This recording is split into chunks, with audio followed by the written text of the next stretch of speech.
Hi folks, let me kick off the book club because I finished reading this wonderful book. It's very short, readable, to the point, and for anyone interested in philosophy, it's a lot easier to read than, let's say, Kant's Critique of Pure Reason. Oh, the bees. I'll show you that I'm not afraid. I've got no protective gear. There they are, they're coming in. Can you see them? I won't go any closer than that.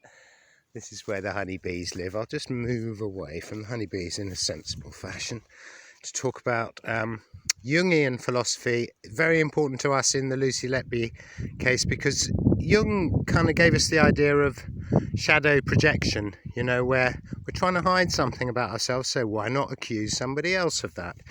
We see it so clearly. Jung's idea of synchronicity. Things that are happening are all happening at the same time and all interconnected. So you can use the appearance or the behaviour of bees or beetles and hawks and butterflies. I think you have to be not looking for it. You're just going about your daily business and then an animal appears. For example, yesterday in my garden, something happened that will never happen again, has never happened before with an animal that I see a lot, which is a European robin. I was wearing my kind of red ski jacket with this dark top, so my chest was dark and the rest of me was red, and it must have looked all wrong, completely the wrong way around, because this robin, it landed on the fence. In the winter you see robins, and they like it if you dig a bit. This one was like looking at me in a really irritated way, pointing its beady eyes, sticking its neck, so I thought, what are you going to do? And it hopped onto a branch and then closer and closer and then flew at me and hovered about 6 inches away from my chest, so I could have grabbed it for a second, 1 second.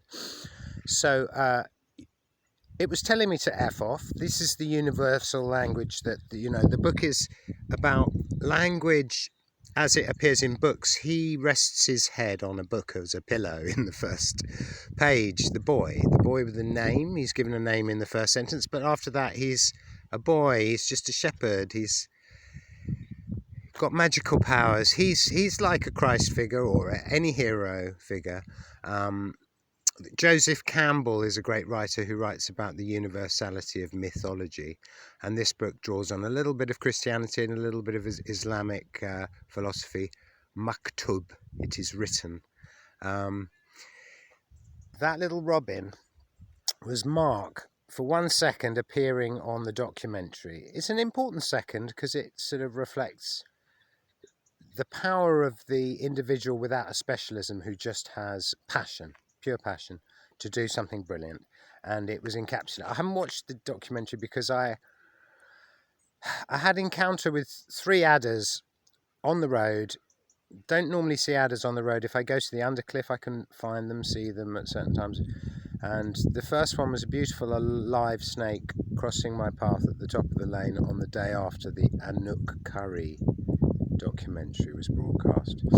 10 days later, on the same stretch of road, 30 yards higher up at the top of the hill, a dead adder had been run over, and that was just after the Panorama documentary.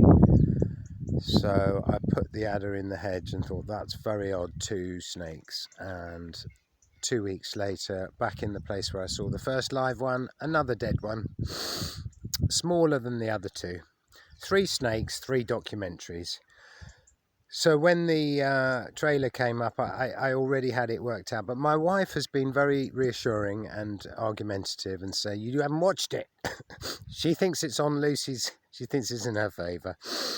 And this frustration that when you get into this messy world of these people and their minds, then you find yourself drawn into it. And alchemy was interesting to Jung and also Paulo Coelho because they saw that the quest to make something of something that underlies chemistry, all of chemistry. It's worth remembering the richest man, that guy Ratcliffe, he's a chemical dealer. That's how he made himself the richest man in the UK. So he's also the biggest contaminator, the biggest polluter, the biggest messer up of things. All the modern chemistry didn't just suddenly arrive. There were thousands of years of people heating stuff up and exploding things and giving themselves poisonous things, risking their lives because they had a passion to make something of something, and the alchemists were the first chemists. And maybe there isn't actually a real distinction between alchemy and modern chemistry. That's one interesting way of looking at it.